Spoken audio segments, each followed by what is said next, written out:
pèlerinage. Ensuite, on peut donc demander le visa visiteur. Vous pouvez lancer ce dossier, c'est ça, à une étape, vous pouvez demander ce visa visiteur. Avec pour l'enfant également. Oui, monsieur. Bonsoir, monsieur Henri. Peut-on vivre au Québec avec la résidence permanente via entrée express? Peut-on vivre au Québec? Bon, j'ai tellement répondu à cette question que je suis fatigué. Donc, je vais résumer. Le principe, c'est non. La règle, c'est non. Si vous avez entrée express, vous arrivez au Canada, vous devez aller vivre hors du Québec. Mais je vais expliquer. Il existe des cas où vous pouvez vous retrouver au Québec. Je ne vous demande pas de faire ça, il faut que ce soit clair. Le principe, c'est que si vous êtes passé par entrée express, vivez hors du Québec. Mais, je vais vous prendre un exemple. Vous avez fait entrée express. Vous vivez à Toronto. Votre fils était étudiant étranger ici à Montréal, c'est un exemple. Vous vous retrouvez là-bas et votre fils est gravement malade. Il a besoin d'assistance ici à Montréal. Est-ce que vous pouvez venir vivre à Montréal? Oui. Parce que vous êtes dans une situation particulière et vous n'êtes pas de mauvaise foi. Votre intention de départ était de vivre hors du Québec, mais des circonstances particulières vous ont obligé à venir vivre au Québec. Hein?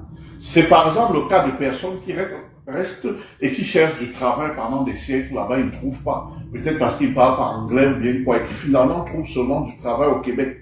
Ou qui trouvent seulement l'école au Québec parce que ça correspond à eux. Il y a des situations pour lesquelles vous pouvez vous déplacer. Parce que retenez que un résident permanent selon la charte canadienne, la charte canadienne a une valeur constitutionnelle. Et vous savez, la constitution, dans la hiérarchie des normes, c'est la constitution, des normes juridiques, c'est la constitution qui est au-dessus de toutes les autres normes. La constitution au-dessus des lois, la loi au-dessus des... C'est exactement ça. Donc, des règlements. Donc, dans la hiérarchie des normes, la charte ayant valeur, parce que la charte canadienne a été incorporée dans le corpus constitutionnel canadien. Donc, par respect à la charte, en vous appuyant sur la charte, c'est l'article 6 ou 7, le citoyen canadien ou le résident permanent a le droit de vivre, de s'installer, travailler, vivre partout au Québec où il veut. Il n'y a pas de limitation. Hein? Donc, dans ce cas, ça fonctionne. Mais pour des personnes qui ont une nomination provinciale, ça c'est un peu différent. Parce qu'avec la nomination provinciale, vous signez un contrat avec la province. Hein? Vous avez signé un contrat direct avec la province. Or, lorsque vous faites entrer express sans nomination provinciale, vous avez juste montré que vous avez l'intention de vivre hors du Québec. Vous n'avez pas dit de façon absolue. Hein? Mais cette intention peut changer entre-temps. Non pas que l'intention change, mais la situation vous oblige, comme j'ai expliqué tout à l'heure, à venir vivre au Québec. Donc, ce n'est pas quelque chose que je demande de faire. Hein?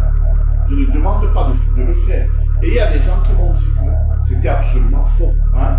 Que lorsqu'on a fait l'entrée express, on ne peut vivre que hors du Québec. C'est de façon rigide. Et lorsqu'on a aussi fait le programme de travail du Québec, on doit vivre seulement au Québec et pas à l'extérieur. Et que c'est définitif. Alors j'ai posé la question à un collègue qui m'avait écrit, d'ailleurs une bosse qui m'a insulté, entre guillemets, me disant que je ne sais rien, qui me racontait tellement de bêtises. Heureusement qu'il avait écrit une bosse, mais il m'avait quand même insulté. Je lui ai donc dit que, ok, je vais être d'accord avec lui, on va rester humain. Que lorsqu'on a fait ça, on ne peut pas vivre au Québec, c'est très rigide. J'ai dit, ok, si un individu arrive au Canada avec comme travailleur qualifié du Québec, il vit au Québec.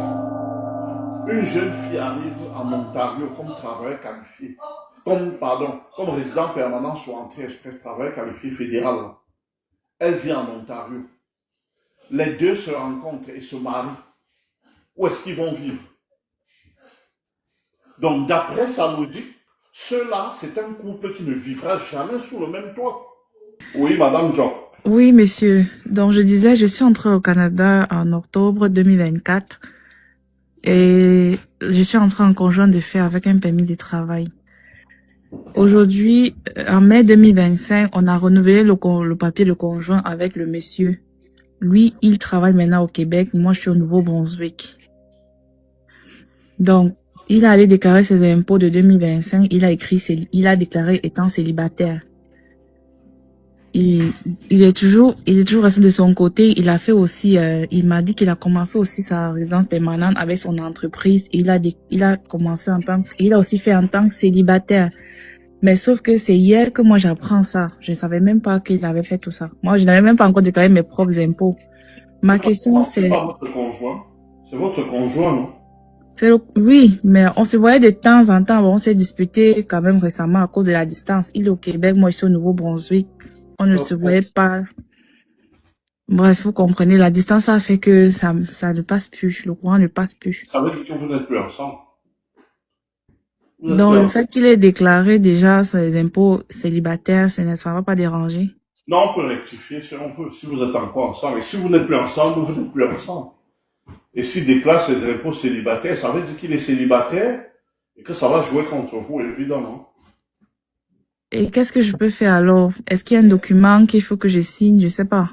Il n'y a pas de document. Quand on n'est plus conjoint de fait, on peut juste se séparer. Il n'y a pas forcément un document officiel, même si les gens en font. Mais la loi ne demande pas que lorsqu'on se sépare d'un conjoint de fait, on aille signer forcément un document de séparation. Je sais qu'il y a des documents qui existent, on fait comme ça, mais c'est secondaire, ce n'est pas requis. Mais c'est que si nous, par exemple, si lui de son côté ou moi de mon côté, je vais travailler une autre personne, est-ce que IRCC ça va peut-être impacter chez IRCC? Mais ça veut dire que vous n'êtes pas ensemble. Il faut juste dire que vous n'êtes plus ensemble. Oui, nous sommes plus ensemble. Chacun fait sa vie. Madame John, chacun fait sa vie. Il n'y a pas une formalité spéciale à remplir quand on n'est plus ensemble.